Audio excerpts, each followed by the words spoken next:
Yes दोस्तों, ये आ गया मेरे स्क्रीन पे क्वेश्चन नंबर 31। आपने भी नोट्स ओपन कर ली होगी। Question 31 page 91। So I am reading from here. Question 31, X, an employee of ABC company, gets the following emoluments and benefits। अब ये वर्ड एक इंग्लिश का आप डिक्शनरी में देखेंगे तो emoluments and benefits यानी सैलरीज, राइट, और कुछ उसको जो बेनिफिट्स मिलते हैं कंपनी से, वो बेनिफिट एम्प्लॉय के लिए है और एम्प्लॉयर के लिए वो कॉस्ट है। ध्यान रखना, any benefit given to the employ, any facility given to the employ, any allowances bonus given to the employ is cost to the organisation और कॉस्ट टू द एम्प्लॉयर। और हमको लेबर कॉस्ट में interest है, यानी employer के angle से employer को खर्चा कितना लगता है वो देखना है हमको। उसकी बेसिक पे है 10,000 पर मंथ, डीएनएस अलाउंस है 2,000 पर मंथ। डीएनएस अलाउंस हमने बात की थी, महंगाई भत्ता। फिर bonus is 20% of salary and DA. Salary and DA ने basic salary plus DA. Other allowances कुछ हैं 2,500 पर मंथ। फिर employer's contribution to PF. PF आप लोगों ने सुना होगा, प्रोविडेंट फंड। एक रिटायरमेंट बेनिफिट प्लान रहता है, उसको प्रोविडेंट फंड बोलते हैं। तो उसमें एम्प्लॉई भी कंट्रीब्यूट करता है अपने जेब से और एम्प्लॉयर भी कंट्रीब्यूट करता है। तो एम्प्लॉयर जो पैसा जमा करता है एम्प्लॉई के प्रोविडेंट फंड अकाउंट में, उसको ईपीएफ भी बोलते हैं शॉर्ट में। ईपीएफ यानी एम्प्लॉइज प्रोविडेंट फंड अकाउंट। तो कुछ पैसा एम्प्लॉयर अपनी जेब से डालता है, कुछ पैसा एम्प्लॉई अपनी जेब से डालता है, और वो पैसा रिटायरमेंट के लिए जमा होते रहता है, उसमें इंटरेस्ट मिलता रहता है एम्प्लॉई को। अपने इनकम टैक्स में उससे रिलेटेड सेक्शंस पढ़े होंगे। तो एम्प्लॉयर जो पैसा जमा करने वाला है एम्प्लॉय के अकाउंट में, वो एम्प्लॉयर के लिए क्या हुई? कॉस्ट हुई ना। It's a cost for hiring that employ. तो उसके लिए वो एम्प्लॉय कॉस्ट या लेबर कॉस्ट हुई, तो वो ये कॉस्ट है। Employer's contribution to PF is a cost to the employer, क्योंकि पैसे मिलने वाले किसको है? वो रिटायरमेंट के बाद एम्प्लॉय को मिलने वाले, एम्प्लॉयर को नहीं। वो है 10% of salary and DA. Now X ये एम्प्लॉय का नाम था दोस्तों। X is an employ of ABC company.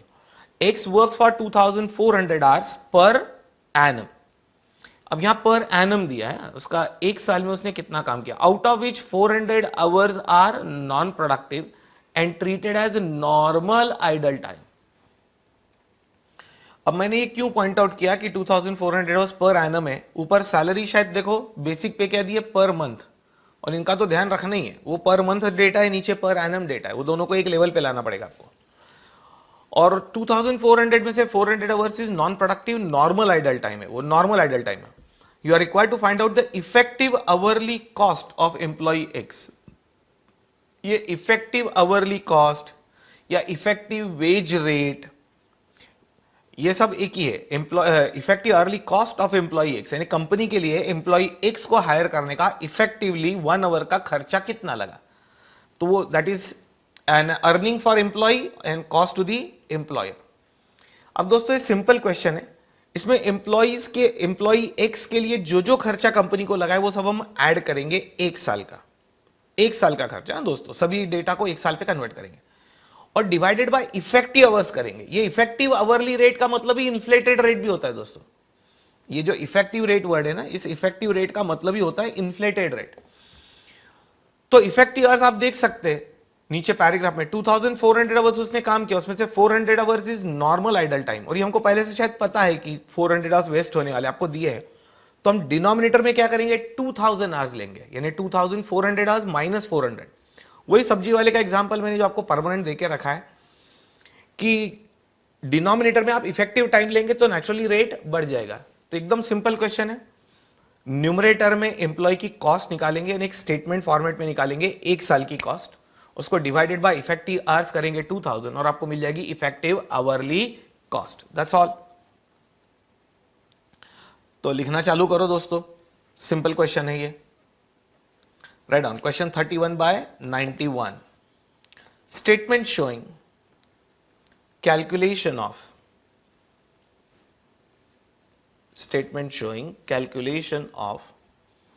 effective hourly cost of employee X।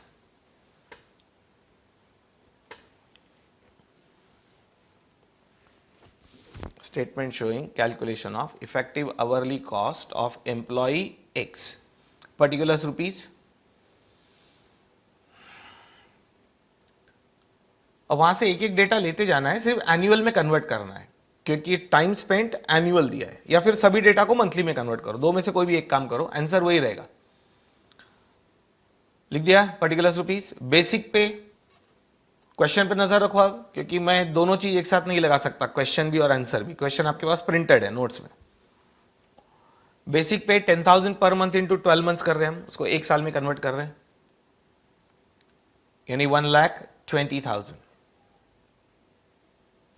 DNS allowance भी एम्प्लॉयर एम्प्लॉई को देता है, डीए बोलते हैं हम उसको, डीएनएस अलाउंस। कल हुई थी बात इसकी। 2,000 per month into 12 months, 2,000 per month into 12 months, 24,000। इसकी हम सब टोटल लेंगे, कुछ कारण है, दोनों की टोटल ले लो, उसको बुलाओ सब टोटल। अब ये क्यों ली हमने बीच में से टोटल? बीच बीच में आप यदि टोटल लेते रहेंगे तो उसको हम सब टोटल बुलाते हैं। क्यों ली? क्योंकि आगे कुछ खर्चे दिए हैं जो जिसका percentage based on salary plus दिए है। सैलरी यानी बेसिक सैलरी प्लस दिए, यानी कुछ कैलकुलेशंस है जो हमको इस अमाउंट पे करना है, सैलरी प्लस दिए, इसलिए टोटल ले ली तो इजी पड़ेगा आगे का कैलकुलेशन। जैसे अगला आइटम क्या है? बोनस। बोनस देखो 20% ऑफ सैलरी एंड डीए बोला है, तो बोनस दैट इज 1,44,000 इंटू 20% कर दो उसको, 1,44,000 इंटू 20%। डन। लिखते भी जाओ और समझते भी जाओ, सिंपल क्वेश्चन है ये। 28,800, राइट। अब कभी कभी कुछ स्टूडेंट्स ऐसी क्वेरी कर लेते हैं कि सर ऊपर तो आपने 12 से मल्टीप्लाई किया, इसको नीचे इसको भी 12 से मल्टीप्लाई करने को होना था, ऐसा कुछ लोग बोलते। तो दोस्तों ये आपने 1,44,000 का 20% लिया है ना, 1,44,000 फिगर शायद एनुअल है, तो ऑलरेडी एनुअल फिगर का 20% लिया, तो उसको और 12 से मल्टीप्लाई करने की जरूरत नहीं है, नहीं तो 12 साल का हो जाएगा वो। समझ में आया आपके? यदि आपको इंटू 12 करना है तो फिर ये आप सैलरी 10,000 और डीए 2,000, तो फिर आप यहां कितना लो? 12,000 लो। ये एक महीने का हुआ, इंटू 20%, फिर इंटू 12 मंथ्स करना, बराबर है। चलो आगे, other allowances. Other allowances calculation 2,500 per month into 12 months. Other allowances 2,500 per month into 12 months. तो 30,000 आ गए। फिर employer's contribution to PF provident fund, right, employer's contribution to PF. वो आपको 10% ऑफ सैलरी एंड डीए दिया है, मैं कैलकुलेशन दिखा रहा हूं। 10% ऑफ 1,44,000, 10% ऑफ 1,44,000,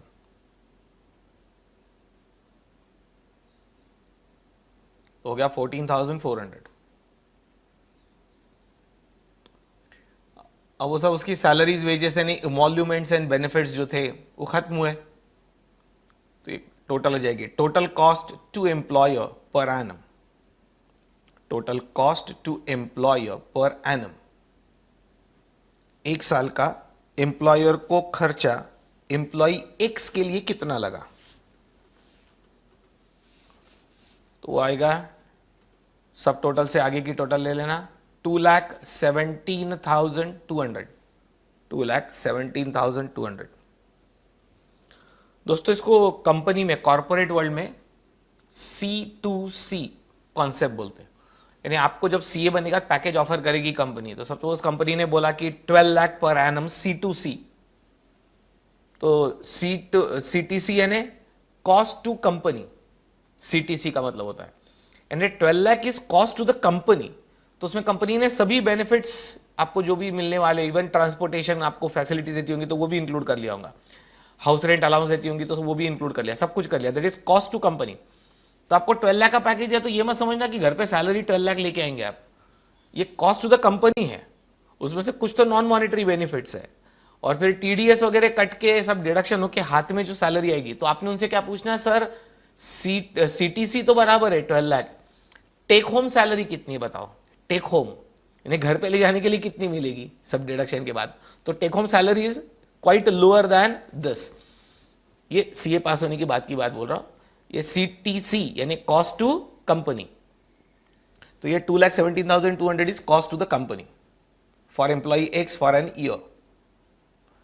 अब लिखो इफेक्टिव आवरली कॉस्ट, उसके नीचे टेबल के नीचे देयरफॉर इफेक्टिव आवरली कॉस्ट यानी इन्फ्लेटेड कॉस्ट या इन्फ्लेटेड वेज रेट। यदि आपको क्वेश्चन पूछा रहता calculate inflated wage rate for employee x तो भी यही आता था, यानी वर्डिंग चेंज हुए तो भी आंसर यही रहेगा।